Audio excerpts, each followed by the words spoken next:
interesting parts fairly quickly. There's maybe one or two of you that haven't seen the spreadsheet, so I'll just get Shane to use his little pointing finger, and we'll look at, there's a series of graphs. The top graph is the equity curve, and the one underneath it is the drawdown for that particular equity curve.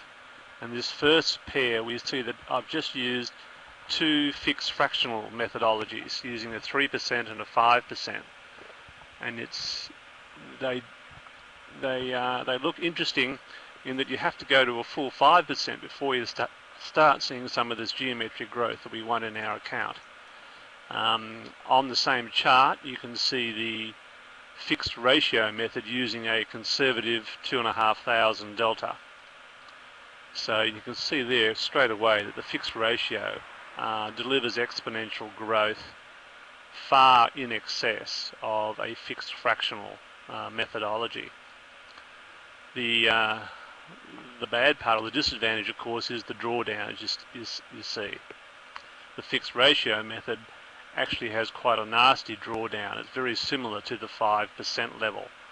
3% level is fairly conservative, but you're giving up your exponential growth to get that conservative drawdown. So let's move across the next pair, Shane.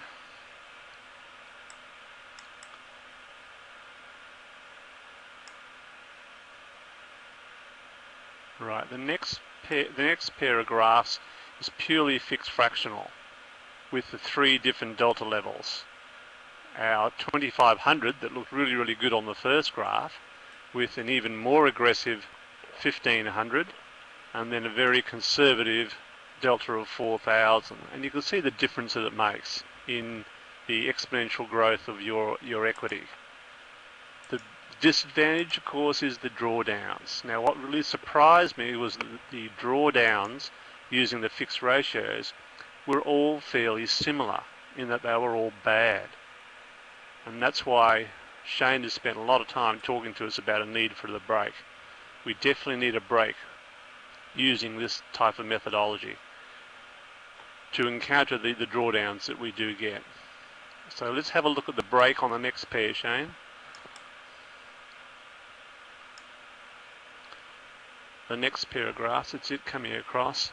Now, can we go just up a little bit higher, Shane? I'd like to see the yellow. Can we see the yellow? Yes, I can see it. Sorry, it's there. Okay, no, that's fine. What I did was I looked at a drawdown in percentage terms, and I said to myself, well, look, if the drawdown got to 20%, I'd want to take off 3 lots. If the drawdown got worse and hit 30%, I want a double decrease. And then if it got to 40%, I want a triple decrease. So that's what that 20, 30, 40 break is all about. And you can see that equity curve is the dark brown one, which saves a little. In fact, it doesn't save very much drawdown at all. And it's very similar to, it's a little bit smoother than the fixed ratio methodology, but it's nowhere near desirable, and we give up our advantage or the benefits of the exponential growth.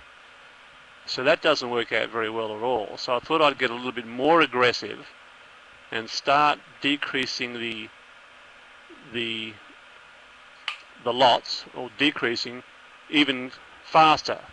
And that was the second curve. I then went to 10, 20 and 30%. And that shows the curves there. There's an improvement in drawdowns when we're a little bit more aggressive, and that's the green line.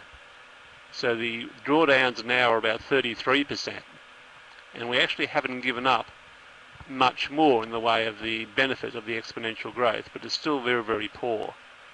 Now, one thing I want you to point out is the lag phase. While we're in these large drawdowns and we've pulled back the number of lots that we're using, it takes a while to get moving again. And so the drawdowns become these very, very flat, and we're well and truly behind the system without a break. In fact, it just doesn't catch up at all. So to me, the drawdown, or the methodology of using drawdowns based on your percentage drawdown, using a decreasing factor based on your percentage drawdown, doesn't work. You need something else. So that's when I started thinking about the R multiples. And Shane's talked about the R multiples, and on this graph here, the light blue line gives you an idea of what the R break can do, in that it can give us a lower drawdown, and we actually don't lose very much of the ability for the exponential growth. So let me go back, and Shane, if you could go back to the column I, right at the beginning of the left of the screen. I'll just show people column I. That's it. Now, just there, the light green. That's it.